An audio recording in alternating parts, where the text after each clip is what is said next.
Hello and welcome to Jill Cameron Creations. Today we're going to be taking a look at how to correct some Copic coloring mistakes. And I am using the MFT Friends at First Sip stamp set along with the MFT Boutique Dynamics. So I wanted to do a little scene here, and I'm going to speed through most of the coloring, and I'm going to slow down when I get to fixing my mistakes. And these are some common things that we run into when we're Copic coloring. I'm using Lawn Fawn Jet Black ink to stamp my images. The ink is Copic friendly, so it doesn't rub off on your markers and it won't bleed everywhere. And I'm on 80-pound Nina Solar white cardstock. So we're going to zoom in here. And the first thing I'm going to do is color some skin tone here, and I use the set of E04 as my darkest, and going down E11, E21, E00, and E000. I'll have all the links to all of the colors that I use down below. And as I usually do, I start with my darkest and work back up to my lightest, and then if I need to, I'll go back and color those colors again. But most of the time I find that for myself, I don't use as much dark. I don't take up all of my space with my dark color, if that makes any sense. So I'm going through and just adding my shadows in places where a shadow would fall on this little girl, which is under her hairline, around the cuffs on her shirt, on where her shirt is, and then under her skirt and at the tops of her boots. And I'm filling that in. And what happens a whole lot of time when we're coloring with Copic markers, they bleed. A lot of times they bleed, and we need to fix it. And we'll see here in a few minutes where I go in and I fix a bleed area. And then also what happens when we use some colors that don't actually really work together, and we'll get to that a little bit more in just a minute as well. So this is my typical go-to skin color. I know it looks really dark right now and because there's no other color on the page, but by the time we're finished, she actually looks a little too light. So don't freak out. The one thing that I will say when you're fixing mistakes on Copic coloring is also to let it dry before you go back in and do anything else to it. So you need to make sure that the paper is completely dried, and that you going in with like a zero marker or another color or the same color to touch something up isn't going to make it bleed, run, or model the color in any way. So keep those things in mind when you're trying to fix mistakes. Let it dry before you do anything else. And if you're like fretted with it and you keep going back to it, back to it, and back to it, thinking, oh, I'm going to fix it, I'm going to fix it, let it dry and walk away from it for about 15 minutes. Then it's completely dry, and the paper's had time to evaporate all of that alcohol, and it's not going to run anymore in that area. It's not going to spread any further. So keep that in mind, is let it dry. That's my biggest takeaway from this, is let it dry. I'm going to say it one more time and then I'm not going to say it anymore. Let it dry. So now I'm coloring this little girl here, and I'm going to color her black hair on that. I was very proud of this color combination. It is E29, E27, E25, E23, and E21. And the color combination that I learned to color dark skin with was actually E29, E25, and E21. But for me, it's not enough in between to make those colors blend well together. So I make sure that I use all of the E20s there. For blonde hair, I like to use E50, E53, and E55. I color in the part with my darkest color and working my way out to my lightest color. I'm not doing any major flicking or anything like that here.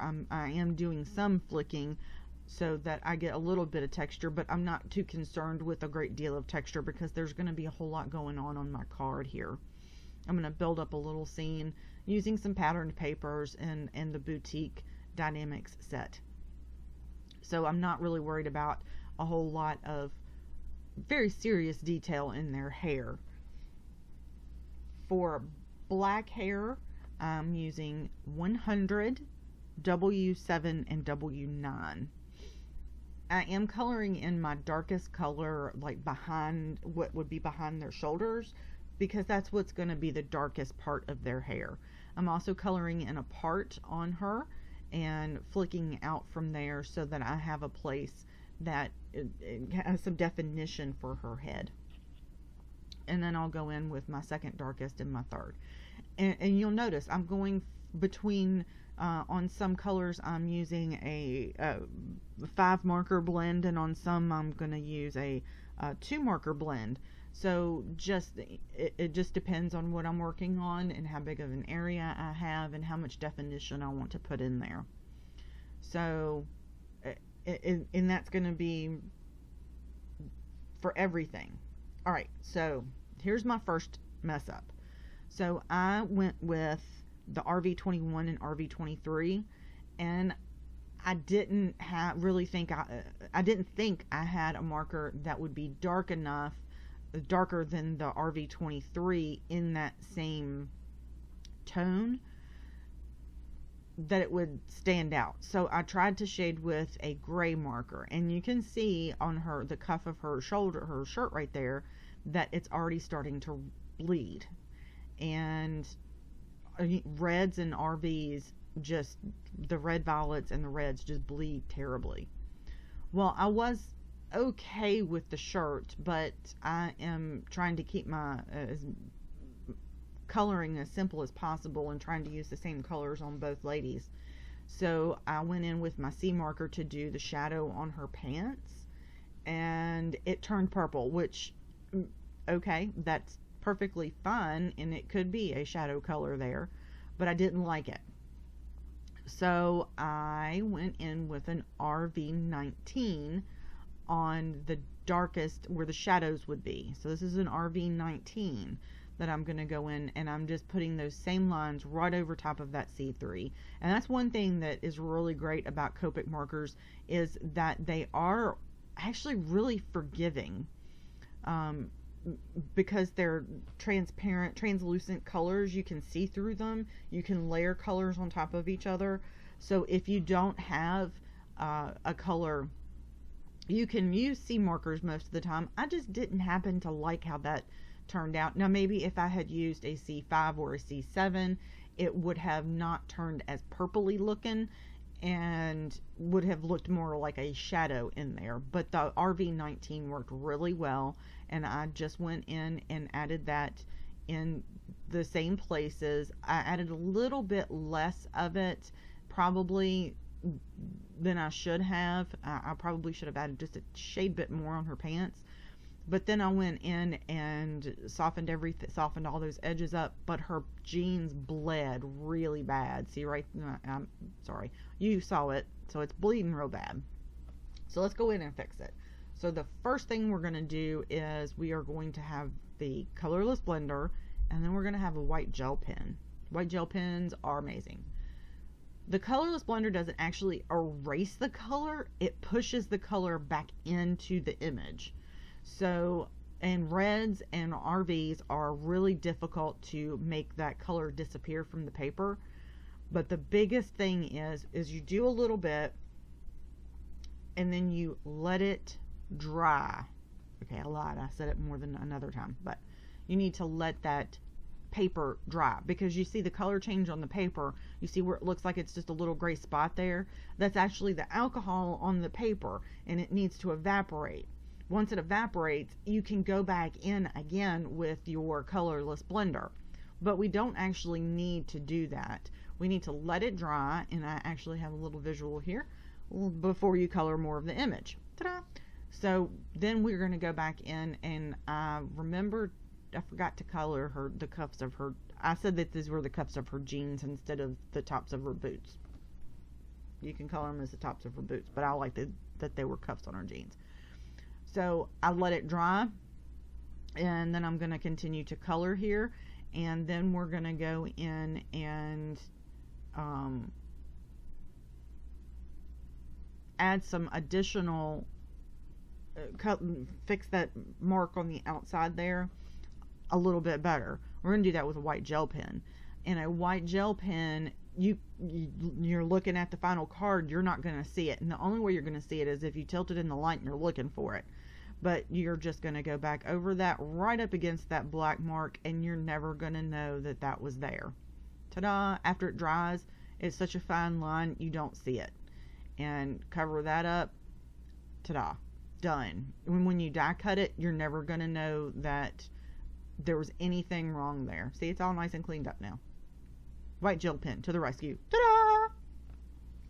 So now we're going to color a little bit more of our images. I wanted her to have a white blouse.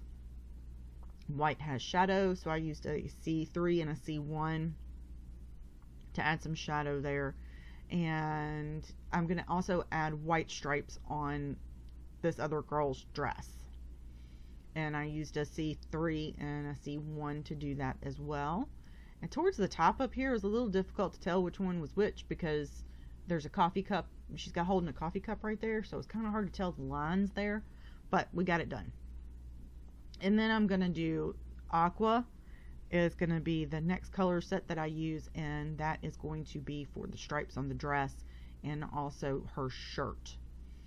And it's BG02, BG05, and BG07.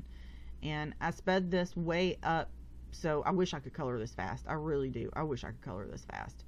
So I sped this way up, and I have another mistake that it's not really a mistake. It's just I didn't like how it looked, so how do I fix it? So I colored her shirt, and if you notice, I kind of came in a little bit from the edges so that she would have like a little bit of a back highlight on it, and the shirt would stand out a little bit more. And I did that with the BG07, and then the BG05 is my medium color, and then BG02. Well, my BG02 is a big step down from 05, quite honestly, and it's pretty light, and I'm coloring over top of absolutely everything. And when I do from darkest out to my lightest, I color over every single layer.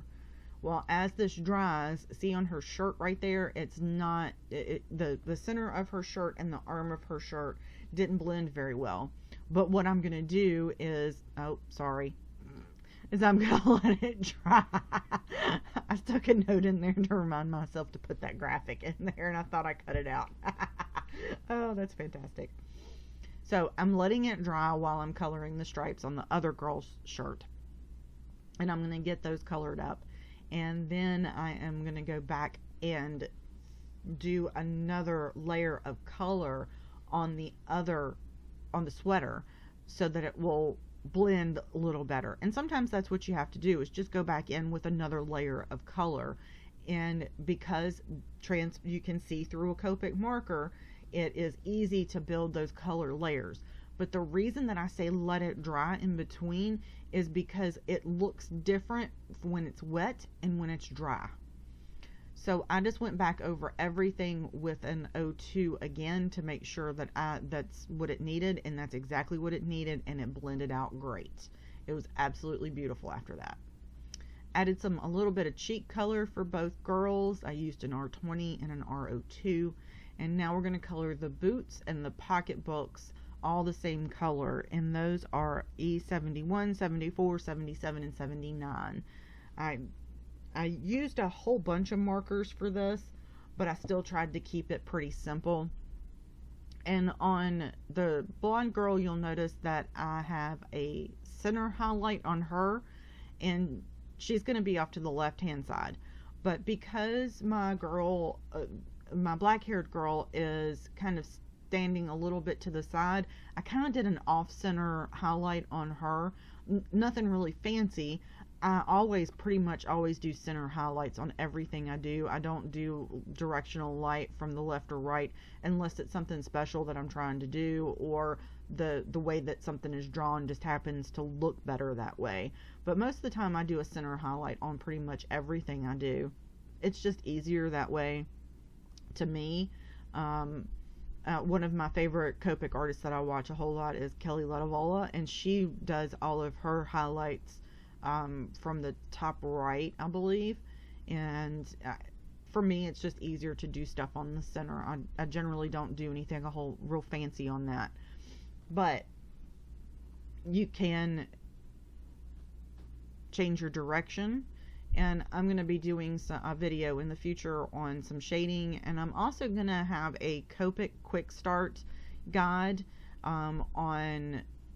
via email, and I think maybe even an ebook as well in the next week or so. I'm hoping to have that finished up and out. And let me get my notes here real quick on it. And we'll have a section that is going to talk about the anatomy of Copic markers, what colors you should buy, and my favorite Copic combos as well. We're going to talk about paper and ink to Copic color with, what I love and what I have found the best results with and why, and basic strokes for your best results when you're coloring. And then a section will also be on Copic coloring biggest mistakes. So I'm hoping to have that finished up within the next week and have that up and out over on my blog. And I'll be, if you sign up for my newsletter, you will have the opportunity to sign up for that. And then hopefully within the next 3 months, I'm going to have a Copic coloring class out as well. And that will be a more in-depth class. It will be a paid class, and hopefully be able to answer any questions that you have through that class. It'll be a private Facebook group as well, and we'll be able to talk shop on all things Copic. So that's my big plans for the next couple of months and what I will be working on, as well as doing at least 2 blog posts a week and videos to go with it. This video is pretty long. It's a lot longer than what I really wanted to do. It's 27 minutes. But it's a lot of coloring and it's a lot of card making for this card. So that's what's going on in my world. And I fixed another mistake on my little tree right there. Ran outside the lines. The lighter the color, the easier it is to fix a mistake. But the R's, the C's and the W's will clean up beautifully. But man, those R's, they don't like to clean up at all. So now we're going to go ahead and die cut those out with the coordinating dies. Oh, nope, sorry. I left the stamps in my Misty, and I'm going to go back and stamp these one more time so they have really nice, pretty black outlines. I'm not brave. I'm not going to hand outline all of those, but I do like that pretty outline on the outside of my stamps. And ta-da, they're all done. I didn't add any glitter or anything to this. I just kept my card pretty simple. So for the boutique in my scene, this is my plan here. I put everything down, and this is how I put together a card most all the time. I found some pretty patterned papers, and I ended up using the scattered background by MFT to add some texture to the front of the building there, just to add a little bit of texture to it on the card. The other thing that I did was, oh yeah, microfiber cloth to wipe everything off. I didn't want to get ink all over my hands. I also cut out a piece of vellum for the window, and another little piece of white, and you'll see that I add some texture to the white to make it look like it's a wall in the back side of the store, and then I put the vellum over top of it to make it look like it's a little window there. So there's the vellum, and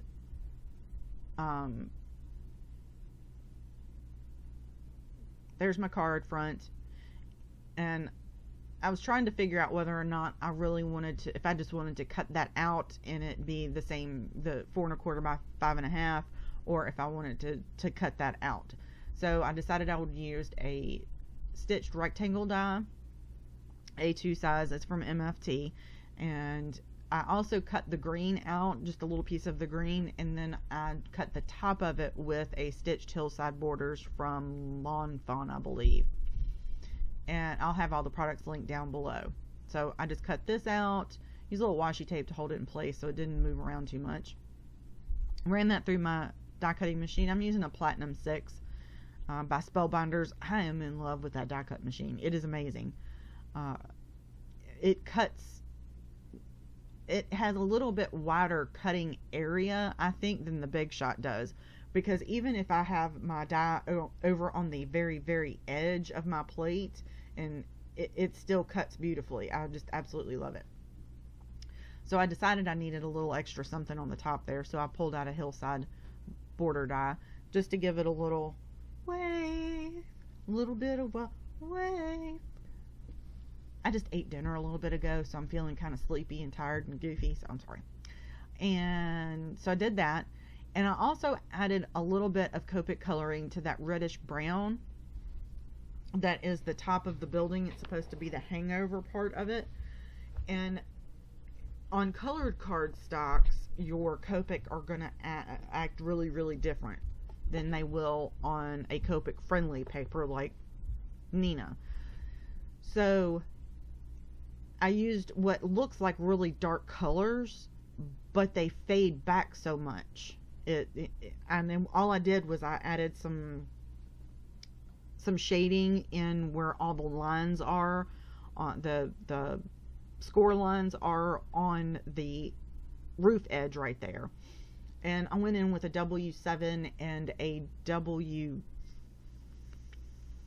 I think, maybe a W5, and just added some of that shading in there.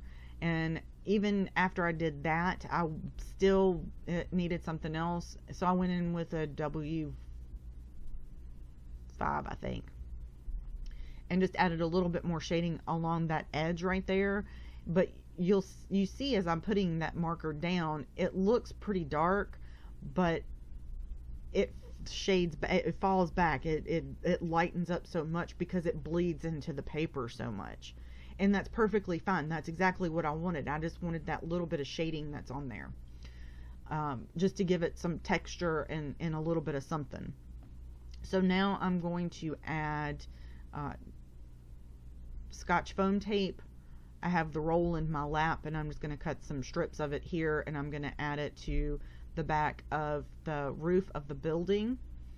And I'm going to put 2 layers in one place and then 1 layer on the bottom side of it, so that I can pop that up off of the building and off of the paper and get that done. And then I'm also going to start assembling my card here. For the sentiment for my card, I used "We Were Friends at First Sip." I thought that was super cute. What in the world did I just turn on? Okay. And I'm going to let this hang off the edge here. And I forgot that I was going to hang it off the edge as I was putting foam tape down. And you'll see me here. I got to put that down, and I'm like, why am I doing that? I'm not going to have that side there. Let me pull that back off. And then I just cut it up. Oh, me. I was having a complete and total breakdown of mental faculties at that point. This card took me about an hour and a half, almost 2 hours to do. So I had an hour and a half of video to edit. Yeah. And I got it down to 27 minutes and included everything. I like to include everything because you want to see how you put that card together. I don't like videos that exclude stuff a whole lot of the time. That just drives me nuts sometimes. So let's put some foam tape here. I'm not going to do a shaker window or anything like that. I'm just putting foam tape down and popping it up. And then we'll cut the edge of it off. But we're also going to add that door on there, so you see the edge of the door sticking out as well. Now, let's make a little wall.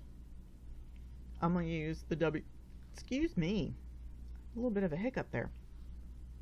I'm going to use the W7 and the W9 again and get some texture on that wall and put it in the background and blend that back out. And I'm actually using the chisel nib here to just put color down. I'm not worried about anything being fancy on that or anything like that. And then I'm going to use some glue, and I'm dropping that through that hole, because remember, that's popped up, so it's a little bit of space there. And then I'm going to put some glue dead in the center, and because my girl is going to cover that up, that's perfectly fine. And actually, I put that glue in the 2 corners as well, and because I did that background, you can't really tell that there's any adhesive on that. But I really liked how that just gave that it looks like that there's either curtains or a wall, or it just gives some texture there, that there's a building there with depth. And then I just took my Fiskars scissors and cut along the edge of my card and chopped that edge off there with the door and everything, so it's kind of peeking out, and I was really happy with that. So now we're going to add some foam tape to the back of our girls and add those on, and then we'll stamp the sentiment and put that at the very top there. I want to thank you so much for joining me today. We still have a few more moments left on the card here, I do believe, but thank you so much for joining me today. Don't forget to head over to my blog at jillcameroncreations.com and sign up for my newsletter so you don't miss any of the fun stuff that I have coming this summer. And if you hear that noise, that would be Chip walking around upstairs doing something. He's probably like, why in the world is that girl talking to herself? So sign up for my newsletter. Also, if you want access to my free resource library, that's also over on my blog. Just sign up for my newsletter, and you'll have access to my free resource library. I have some ink swatch templates in there, and a couple SVG files. So if you don't have a word die, but you have like a Cricut or a Silhouette Cameo, you can cut your word dies out and use it that way. So have that over there. Definitely go check that out. Thank y'all so much for joining me. Don't forget to thumbs up, leave me a comment, and subscribe to my YouTube channel as well. And y'all have a most amazing evening, and I'm going to play some quick music. Actually, no, I'm not, because we're almost done, and I think I can talk us out of this. My throat's getting a little dry and starting to get a little hoarse. So 27 minutes is a little bit long. Thank y'all for hanging out with me. Thank you for letting me talk y'all through some Copic corrections today. Have a wonderful day.